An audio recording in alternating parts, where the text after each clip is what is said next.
कि वर्तमान माननीय अध्यक्ष बिहार विधानसभा को उनके पद से हटाने पर सभा की सहमति हो। जो इस प्रस्ताव के पक्ष में है, कृपया अपने अपने स्थान पर खड़े हो जाएं। मैं देख रहा हूं कि कई माननीय सदस्य इस प्रस्ताव के पक्ष में हैं, इसलिए इस प्रस्ताव को सभा की अनुमति दी जाती है। बिहार में नीतीश कुमार के नेतृत्व वाली एनडीए सरकार के फ्लोर टेस्ट से पहले विधानसभा के अध्यक्ष अवध बिहारी चौधरी के खिलाफ अविश्वास प्रस्ताव लाया गया। ये प्रस्ताव बीजेपी की ओर से नंद किशोर यादव ने सदन के पटल पर रखा। हालांकि स्पीकर अवध बिहारी चौधरी ने प्रस्ताव पर वोटिंग से पहले ही अपना पद छोड़ दिया। माननीय सदस्यगण, मुझे यानी अध्यक्ष बिहार विधानसभा को पद से हटाए जाने की सूचना दी गई है। तकनीकी रूप से यह सही है, क्योंकि यह सूचना 14 दिन पहले दी गई है। माननीय सदस्य श्री नंद किशोर यादव जी, श्री जीतन राम मांझी जी एवं अन्य 7 माननीय सदस्यों ने संसदीय प्रक्रिया का निर्वहन किया है। फिर भी मैं उन्हें धन्यवाद देता हूं कि उन्होंने मेरे विरुद्ध अपनी इस सूचना में न तो कोई आरोप लगाया है और न ही कोई लांछना व्यक्त किया है। अतः मैं इस सूचना को सदन में प्रस्तुत करने की अनुमति देता हूं।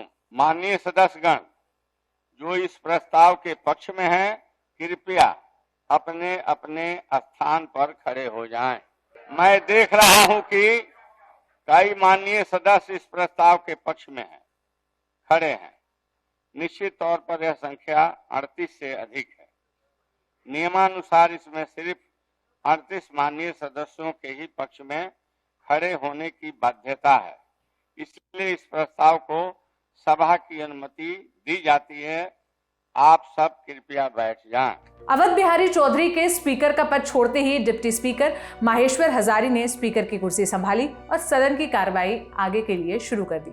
इसके बाद अवध बिहारी चौधरी को स्पीकर पद से हटाए जाने के लिए अविश्वास प्रस्ताव लाया गया। सदन में इस प्रस्ताव पर पहले ध्वनिमत से फैसला हुआ, लेकिन आरजेडी के आपत्ति के बाद इस पर वोटिंग कराई गई। अवध बिहारी के खिलाफ लाए गए अविश्वास प्रस्ताव के पक्ष में 125 तो विपक्ष में 112 वोट पड़े। इसके साथ ही नीतीश सरकार ने भी विधानसभा में बहुमत साबित कर दिया। बिहार विधानसभा में फ्लोर टेस्ट के बीच खेला भी हुआ। आरजेडी के 3 विधायक एनडीए के खेमे में पहुंच गए। आरजेडी विधायक चेतन आनंद, नीलम देवी और लखीसराय से आने वाले विधायक प्रहलाद यादव ने सदन में पाला बदल लिया और सत्ता पक्ष की ओर बैठे नजर आए। और इसी के साथ वो तमाम सस्पेंस भी समाप्त हो गए जिसमें अटकलें लगाई जा रही थी कि नीतीश सरकार बहुमत की परीक्षा पास कर पाएगी या नहीं। माननीय सदस्यगण, वर्तमान माननीय अध्यक्ष बिहार विधानसभा को उनकी पद से हटाने हेतु प्रस्तुत संकल्प के प्रस्ताव पर विभक्त होकर मतदान का जो फल आया है वह निम्न प्रकार है। प्रस्ताव के पक्ष में 125 और प्रस्ताव के विपक्ष में 112। अतएव समस्त सदस्यों के बहुमत से यह संकल्प पारित हुआ। अतएव यह प्रस्ताव स्वीकृत हुआ। वर्तमान अध्यक्ष को पद से हटाए जाने पर सभा की सहमति हुई। अब आपको यह भी बता दें कि स्पीकर अवध बिहारी चौधरी के खिलाफ अविश्वास प्रस्ताव पास होना नीतीश सरकार के लिए कैसे जीत की बाजी रहा। दरअसल स्पीकर अवध बिहारी चौधरी तेजस्वी यादव की पार्टी आरजेडी के नेता थे। नीतीश के पाला बदल के बाद अवध बिहारी चौधरी ने स्पीकर की कुर्सी छोड़ने से इनकार कर दिया था।